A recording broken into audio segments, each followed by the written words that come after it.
So it was a very strange little story.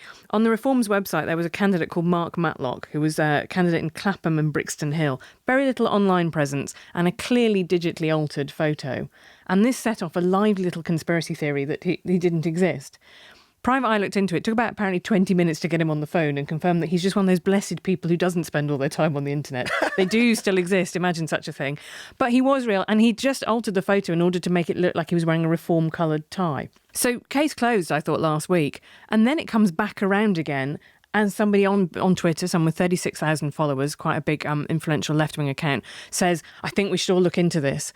And I think it's so interesting because that's the way I think that a lot of modern conspiracy theories function. They call it jacking off, sorry to lower the tone, just asking questions, JAQ.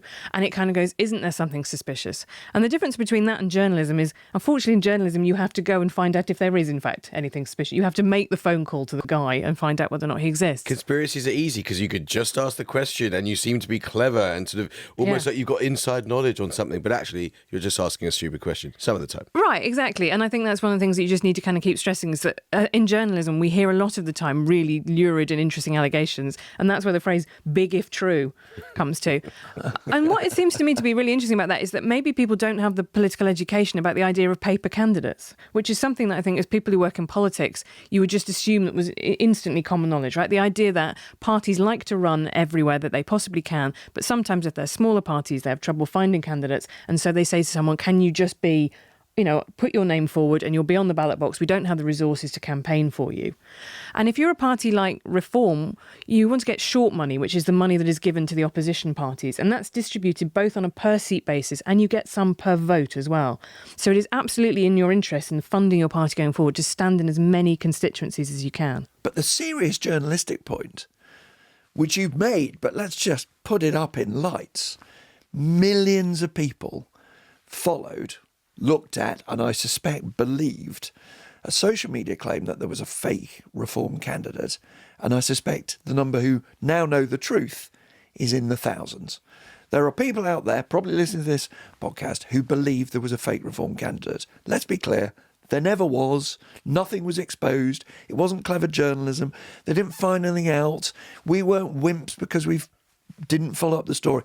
It was all nonsense from beginning to end. Right. I mean, if you have any inside information about other Reform candidates for effect, please get in touch and we will do the journalistic bit where we also try and phone them up and find out. But I think it's a usurpation about the idea about what journalism is, that you can just inject things into the kind of public discourse. It came back to me thinking about the vast amount of chatter there was about the Princess of Wales and the fact that she'd digitally altered a photo, which was spun up into enormous narratives about what weren't we being told, and it was very sinister and behind the scenes. And I think a lot of people felt maybe a bit deflated and ashamed when it found out that she'd been taking a break from public life because she was having cancer treatment. But I think there is now a reluctance to take things for granted, which is usually helpful. A certain level of scepticism is very helpful, but is now a problem because there is going to be a lot of AI chum essentially being chucked onto Twitter.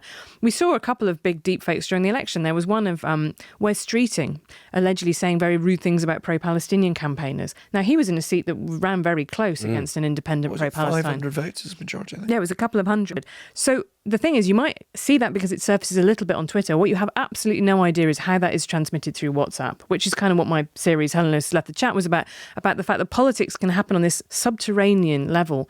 Another story that didn't really break through, Keir Starmer in an interview with The Sun said, I'm worried about people and they need to be returned to Bangladesh. He was talking about illegal immigrants. Huge reaction to this among some people in the Bangladeshi community, passed around again through WhatsApp groups saying, why are we being singled out?